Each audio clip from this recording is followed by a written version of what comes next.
بزم نور میں ایک بار پھر سے خوش آمدید ناظرین۔ اس بزم کے مزید منور کرنے کے لیے میں دعوت کلام دوں گا ماریہ نثار صاحبہ کو کہ وہ نعت رسول مقبول صلی اللہ علیہ وآلہ وسلم پیش کریں۔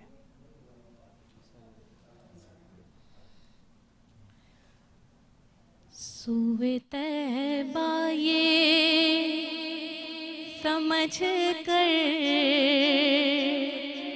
ہے زمانے جاتے، یہ وہ روضہ ہے جہاں دل نہیں توڑے جاتے، یہ وہ روضہ ہے جہاں دل نہیں توڑے جاتے، سوئے طیبہ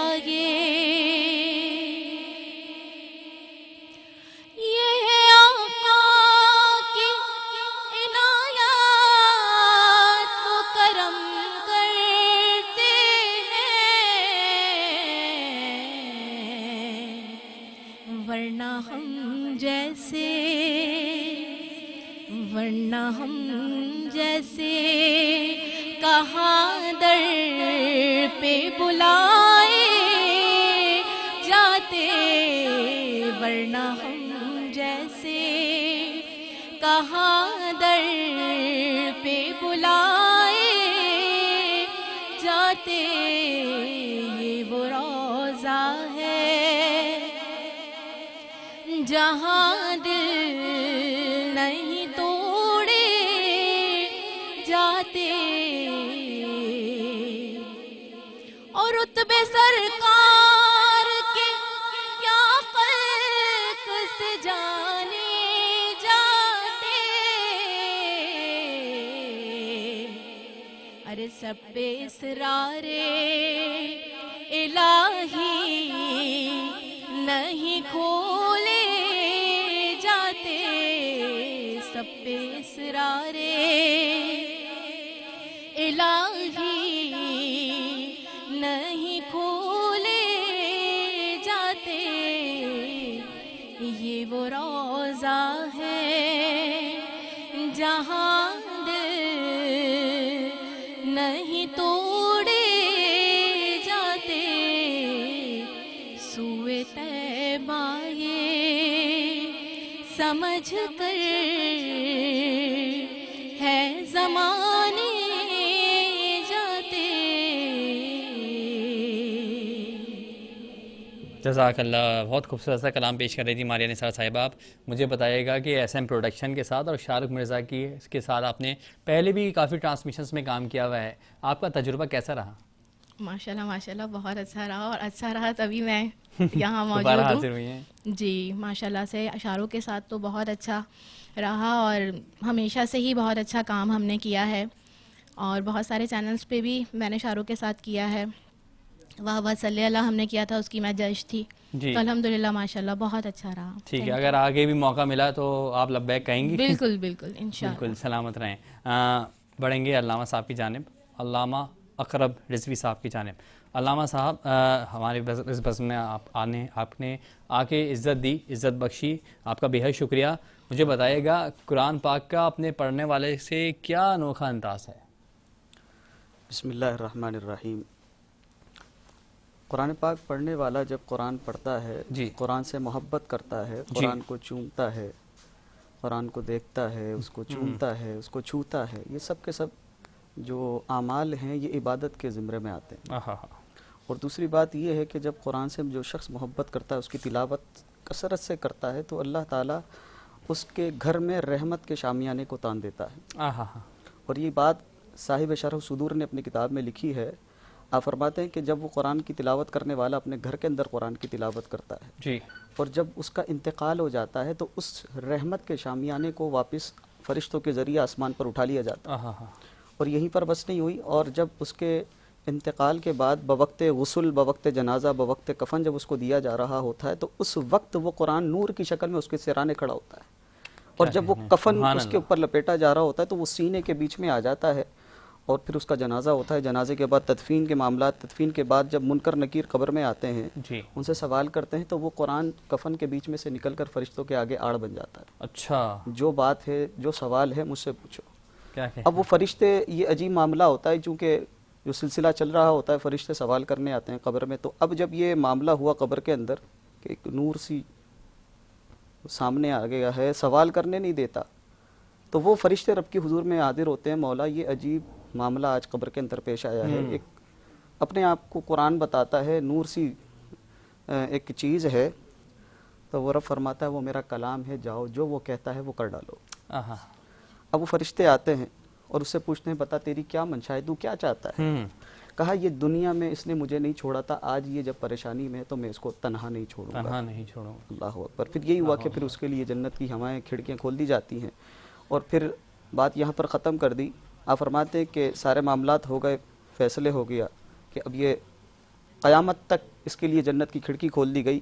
اب وہ شخص قبر میں لیٹا ہے، وہ قرآن اس کو کہتا ہے کہ اے فلاں بن فلاں تو یہیں رک، میں جنت میں جاتا ہوں، تیرے لیے کفن لے کر آتا ہوں، تیرے لیے بچھونا لے کر آتا ہوں. جی.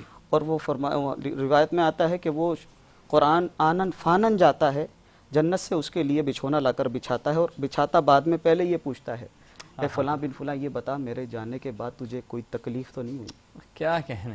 منی آنن فانن وہ حاضر ہو گیا جنت سے آ کر، اور پھر وہ اس کو اتنی فکر ہے اپنے قرآن سے محبت کرنے والے کی کہ پوچھتا ہے کہ تجھے کوئی تکلیف تو نہیں ہوئی. تو یہ اللہ تعالیٰ نے انعام رکھا ہے قرآن پڑھنے والے کے لیے. قرآن سے محبت جتنی کی جائے اس کے اندر اتنی کم ہے. اس کے لیے دنیا کے اندر بھی اللہ نے اجر رکھا ہے اور آخرت میں بھی اجر رکھا ہے. خدا خود تو مہربان ہے ہی، لیکن کتاب بھی ایسی عطا کی بالکل ہمارے رسول پر کہ ان کی امت اگر پڑھے تو ان کی امت کے لیے وہ زندگی میں بھی مہربان رہے اور مرنے کے بعد بھی مہربان رہے. بالکل. اچھا، جو تلاوت لفظ ہے، تلاوت قرآن پاک کے معنی یہ ہیں کہ صرف قرآن پاک کو پڑھا جائے یا تجوید کے ساتھ پڑھا جائے؟ بالکل، اس کے معنی یہ ہیں کہ تلاوت جو ہوتی ہے نا، اس کے تین معنی نکلتے ہیں. ایک ترتیل ہوتا ہے، ایک حدر ہے، اور بیچ میں ان دونوں کا جو بیچ کا ہوتا ہے وہ ہے تدویر جسے کہا جاتا ہے. ترتیل کیا ہے کہ جس طرح ہم تراویح کے مطلب محفل سے پہلے جیسے ابھی قاری صاحب نے تلاوت کی جی اچھے انداز میں خوبصورتی کے ساتھ تجوید کے ساتھ پڑھا ٹھہر ٹھہر کر، اس کو کہتے ہیں ترتیل. اور جس طرح نماز کے اندر تراویح کے اندر امام کعبہ و دیگر مسجدوں کے امام تراویح کے اندر حفاظ جس طرح پڑھتے ہیں اس کو کہا جاتا ہے ترتیل. اور ان دونوں کی بیچ کی اسپیڈ کو تدویر کہا جاتا ہے.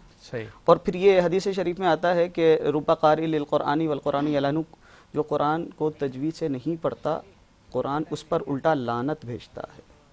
ٹھیک ہے. اچھا، میں چاہوں گا کہ جیسے کہ آپ نعت بھی بڑی خوبصورت سی آواز میں پڑھتے ہیں، کچھ ہی اشعار، چند اشعار نعتیہ رسول مقبول صلی اللہ علیہ وسلم کے پیش کر دیجیے.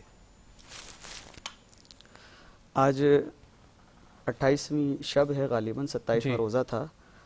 فتاوی خلیلیہ اور صاحب سنی بہشتی زیور خلیل ملت مفتی محمد خلیل خان قادری برکاتی رحمۃ اللہ علیہ کا بہت ہی مشہور زمانہ کلام میں پیش کرتا ہوں چند اشعار. صلو علی الحبیب صلی اللہ تعالی علی محمد. الہی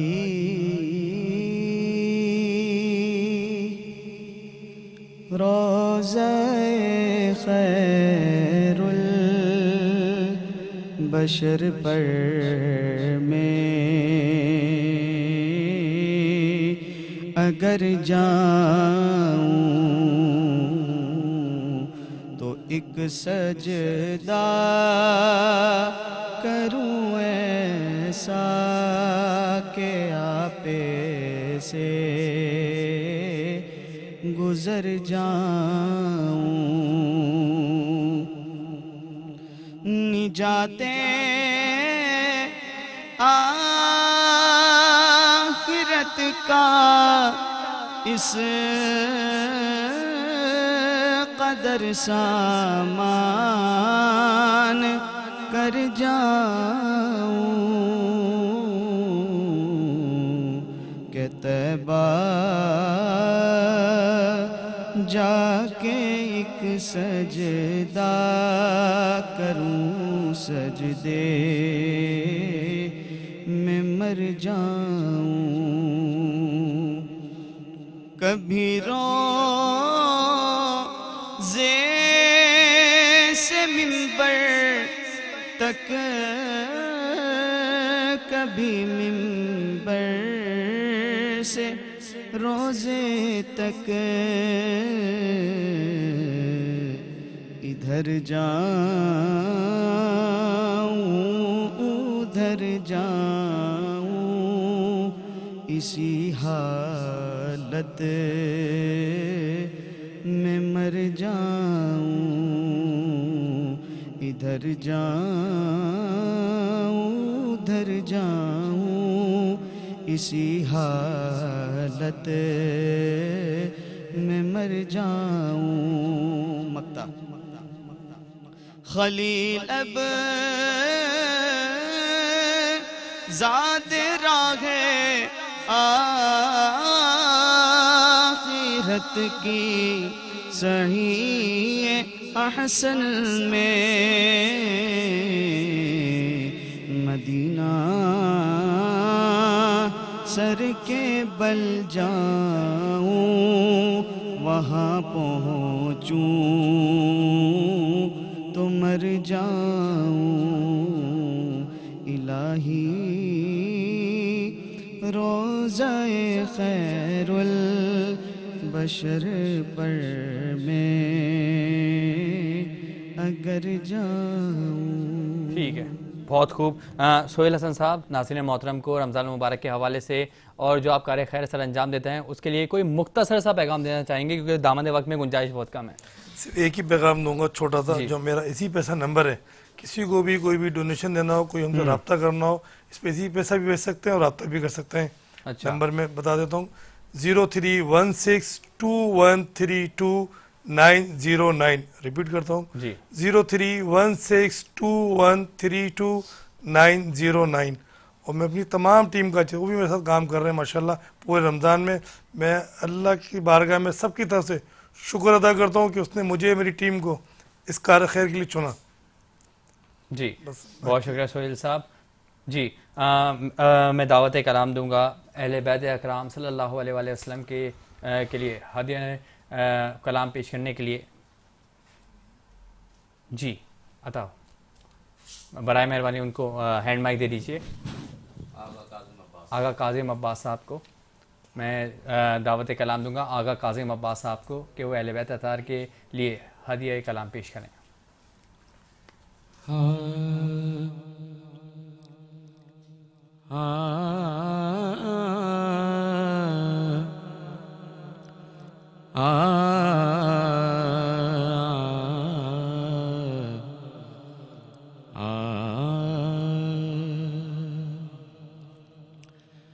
ماں ہے پاک فاطمہ، باپ ابو تراب ہے.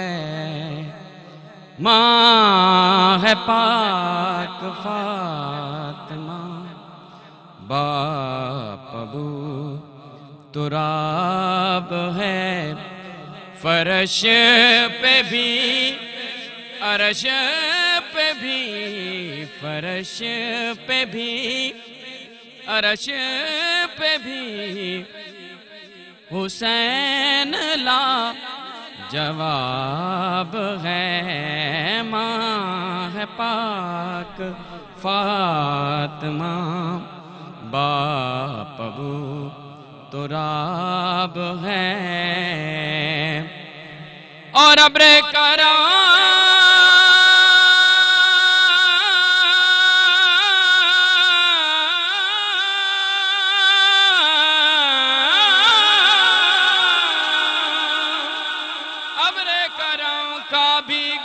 ساون حسین ہے. سلامت رہیے، سلامت رہیے.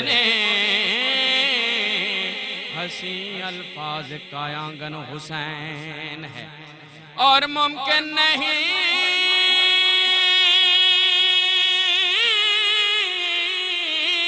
یہ مٹ سکے روزے حشر بھی، کیونکہ اس لفظ لا الہ کا ضامن حسین. ماں ہے پاک فاطمہ، باپ ابو تراب ہے. اور خوبصورت بسم عطا کر رہا ہوں کہ گلشن نبی کا ہر پھول با کمال ہے، گلشن نبی کا ہر پھول با کمال ہے، حسین سب کی تازگی، حسین ہی جمال ہے، سلامت رہیے، حسین سب کی تازگی، حسین ہی جمال ہے، سبھی میں اس کی ہے مہک، حسین وہ گلاب ہے، سبھی میں اس کی ہے مہک، حسین وہ گلاب ہے، فرش پہ بھی عرش پہ بھی حسین لا جواب ہے، اور یزیدیت کی سازشوں کو صبر سے مٹا گیا، ارے کل انبیاء کی وفا کو حسین کہتے ہیں، اور خدا کی خاص عطا کو حسین کہتے ہیں، اور یزید نام